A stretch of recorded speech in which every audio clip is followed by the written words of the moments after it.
शासनाचा तपास पूर्ण झालेला आहे, कारण त्यांनी याच्यात आणखीन तपास करण्यासाठी एक अर्ज केला होता, पण नंतर तो विड्रॉ केला.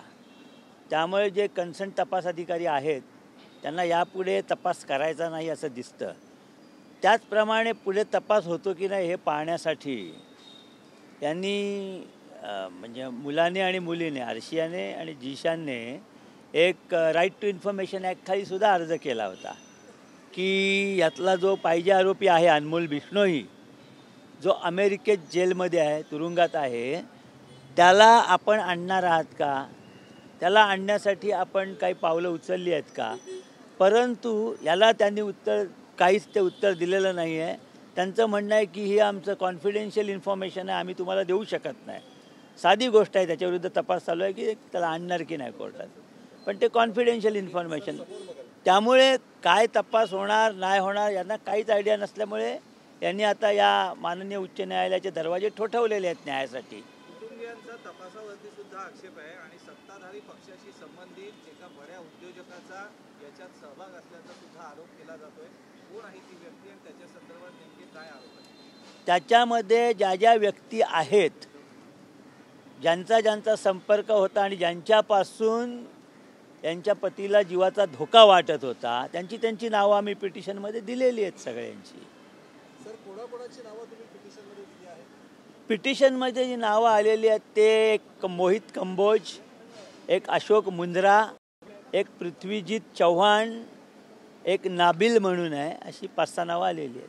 सध्या मुंबई पोलीस जे तपास करत होते त्यांनी यांच्यापैकी कोणाची चौकशी किंवा काहीतरी त्यांच्या बाबतीत केल्याचं आढळलं नाही. तोच तर ग्रीवान्स आहे की पत्नीशिवाय जास्त कोणाला माहिती असणार, परंतु पत्नीचा यांनी याबाबत जबाबच घेतलेला नाही आहे, मुलीचा जबाबच घेतलेला नाही आहे आणि त्यांच्याकडे अशी माहिती आहे की ज्यामुळे पोलिसांना योग्यरित्या तपास करता आला असता. आणि आता त्यांचं म्हणणं असं आहे की तपास योग्यरित्या झालेला नाही. त्यांच्या दृष्टीने जे संशयित आहेत त्यांच्याविरुद्ध यांनी काहीही चौकशी केलेली नाही आहे. पोलिसांनी कोर्टात सांगितलं की मुलगा जिशान सिद्दीकी यानेच पोलिसांना सांगितलं होतं की कुटुंबीय सध्या मानसिक स्थिती त्यांची योग्य नाही आहे, त्यामुळे त्यांची चौकशी करू नका. आणि तसे पुरावे जरी ते सादर करू शकले नसले तर तपास यंत्रणेचा जो दावा आहे त्याच्यात कितपत तथ्य? तो जो प्रश्न आहे त्याला योग्य प्रश्न माननीय न्यायालयानेच विचारला की त्यांच्याकडे 40 दिवस दुखवटा असतो, त्यामुळे 40 दिवसात त्यांना त्रास देणं योग्य नाही. असं जर तुमचं जर तब्येतीचं म्हणणं आहे, ठीक आहे, 40 दिवस सोडले, पण 40 दिवसानंतर आज 1 वर्षापेक्षा जर जास्त दिवस झालेले आहेत, तर तुम्ही ह्या 1 वर्षामध्ये नंतर कितीदा त्यांना तुम्ही संपर्क करण्याचा प्रयत्न केला. तुम्ही संपर्क केला आणि त्या रिस्पॉन्स देत नाहीत, असं तुम्ही काय केस डायऱ्या केल्या, काय रेकॉर्ड आहे. आज अर्ज गेल्यावर जे तोंडी म्हणतायत की आम्ही 10 वेळा संपर्क केला, तर ते न्यायालयाचं असं म्हणणं आहे की तो 10 वेळेला तुम्ही संपर्क केला हे दाखवा तुम्ही, कारण ती तुमची जबाबदारी होतं की यांचा जबाब नोंद करणं. म्हणून का केला नाही? परसेप्शन कमिटीला काही निर्देश दिले? याच्यात अत्यंत म्हणजे वाईट गोष्ट आहे की ज्या दिवशी ह्या माननीय न्यायालयासमोर हे रिट पिटिशन दाखल झालं त्याच्या दुसऱ्याच दिवशी यांचे जे चिरंजीव आहेत जिशान सिद्दीकी आमदार, यांची जी Y+ सिक्युरिटी होती ती काढून घेण्यात आलेली आहे. इतकी त्यांची सुरक्षा कमी केलेली आहे की त्यांना आता फक्त 2च कॉन्स्टेबल दिलेले आहेत. त्यामुळे आम्ही ही गोष्ट न्यायालयाच्या निदर्शनास आणल्यावर न्यायालयाने सांगितलं की तुम्ही लगेच आता जी परसेप्शन कमिटी आहे त्यांच्याकडे जा, ते काय करतात ते बघा लगेचच्या लगेच, नाही तर तुम्ही परत इथे अर्ज करून या, आम्ही बघतो. कशात?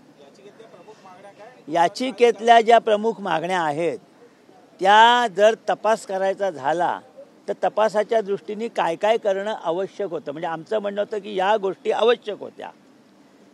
तर पहिली गोष्ट म्हणजे ज्या प्रतिवादी आहेत पोलीस अधिकारी त्यांना दाखवायला लागेल की आम्ही ज्या गोष्टी आवश्यक आहेत म्हणतो त्या गोष्टी आवश्यक नाहीत. दुसरी गोष्ट, आम्ही जी नावं दिलेली आहेत त्यांच्याकडे बोलावून त्यांच्याकडनं त्यांची चौकशी करणं अत्यावश्यक होतं, पण काही बोलण्यासाठी त्यांना बोलावलंच गेलेलं नाही आहे, हे आमचं दुसरं म्हणणं आहे. तिसरं आमचं म्हणणं आहे की यांना काही खाजगी गोष्टी माहिती असतील त्यांच्या पतीच्या, त्याच्याबद्दल त्यांच्याकडे का विचारणा केली नाही. मुलगा झिशान त्याचा जबाब नोंदवला आहे, त्यांनी गोष्टी केल्या, त्याबद्दल त्यांनी जी नावं सांगितली त्याच्याकडे जास्त चौकशी का केली नाही? फक्त नशीब की त्यांनी ती नावं घेतली, त्यामुळे कळलं की नावं घेतलेली आहेत म्हणून.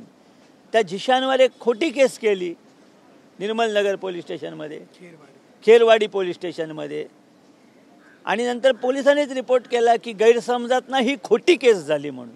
गैरसमजात ना खोटी केस होते का? त्यांच्या पिटिशनमध्ये आहे की SRAचे महेंद्र कल्याणकर म्हणून जे चीफ आहेत ते ह्याच्यामध्ये ॲक्टिव्ह इंटरेस्ट घेतात. म्हणजे यांच्या ज्या कंपन्या आहेत त्यात मोहित कंबोजच्याकडे पूजा होती तेव्हा स्वतः जातीने तिथे महेंद्र कल्याणकर राबत होते, असं पण यांच्या पिटिशनमध्ये म्हणणं आहे. त्यामुळे या ज्या गोष्टी आहेत, जी प्रोसिजर आहे, ज्या वेळेला स्लम हटवण्यात येतात गरिबांच्या, त्यावेळेला तिथे पोलीस बंदोबस्त केव्हा दिला जातो, SRAवाले कधी हजर राहतात, त्या सगळ्याचा त्यांनी जे केलेलं आहे पोलिसांनी जास्त इंटरेस्ट घेऊन, त्याबाबतसुद्धा या पिटिशनमध्ये त्यांना स्पष्टीकरण द्यावं लागेल. नहीं सर, जो बोल रहे हैं खाली मैं ये एक बात बोलूँगी कि I have full faith in my countries judiciary और हमको इंसाफ मिलकर रहेगा. सर हिंदी में कहना चाहेंगे, आज जिस तरीके से याचिका फाइल की गई थी, याचिका के अंदर कोर्ट ने क्या कहा, क्या दलीलें पेश की गई, इसके बारे में सामने देखिए. जो आज याचिका जो पेश की गई है उसमें पहली एक बात बताई गई कि जैसे ही याचिका पेश हो गई वैसे ही इनके जो बेटे हैं जीशान सिद्दीकी, उनकी जो Y+ सिक्योरिटी है वो गवर्नमेंट ने निकाल दी. तो वो जो Y+ सिक्योरिटी निकाली उसकी वजह क्या है?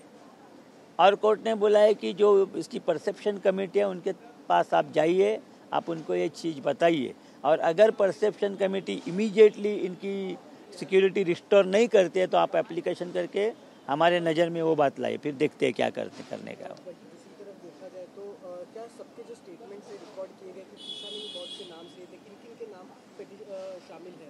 देखिए, जो इन्वेस्टिगेशन होता है उसका एक तरीका होता है कि इंट्रोगेशन होता है इन्वेस्टिगेशन में, और इन्वेस्टिगेशन में जब स्टेटमेंट्स रिकॉर्ड की जाती है तो जो चीज़ें बाहर आती है, क्योंकि पहली चीज़ है मोटिव कि ऑफेंस क्यों हो गया. तो ऑफेंस होने के लिए जो वजह जो फैमिली की तरफ से बताई जाती है उनमें पुलिस का काम है कि फुल इन्वेस्टिगेशन करना. तो जब भी इसमें इंट्रोगेशन हो गया जीशान का, इनको तो बुलाया ही नहीं.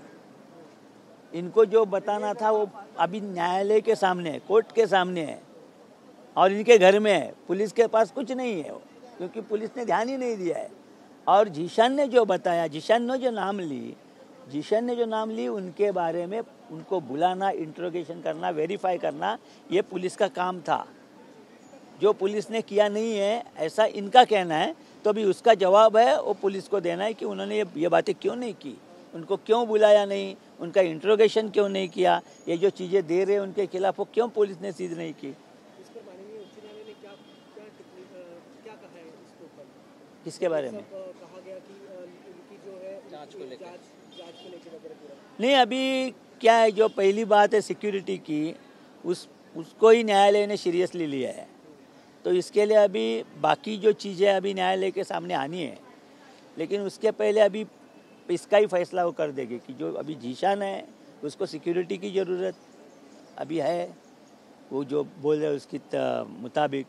तो ऐसा क्या वजह है कि उसकी सिक्योरिटी पिटीशन होने के बाद इमीडिएटली निकाली? तो कोर्ट ने भी उस पर ही कॉन्सेंट्रेट किया है. इसके अलावा याचिका में आपकी प्रमुख मांगे कौन कौन सी हैं?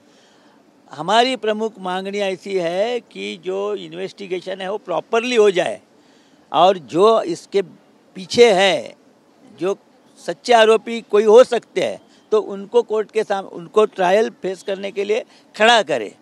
अभी जो हमारा कहना है वो अभी जो इन्वेस्टिगेशन है वो हाफ हार्टेड इन्वेस्टिगेशन है. अनमोल बन बिश्नोई तक जाके वो ठंडा हो गया है, उसके आगे पुलिस ज़रूरत होने पर भी नहीं गई है.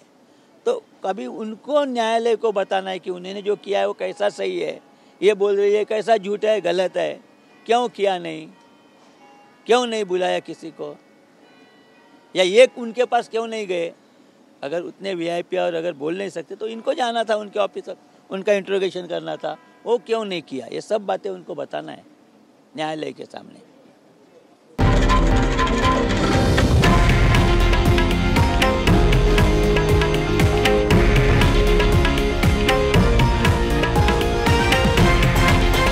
हे आहे देशातील नंबर 1 न्यूज नेटवर्क आणि आपण पाहत आहात TV9 मराठी, एकमेव.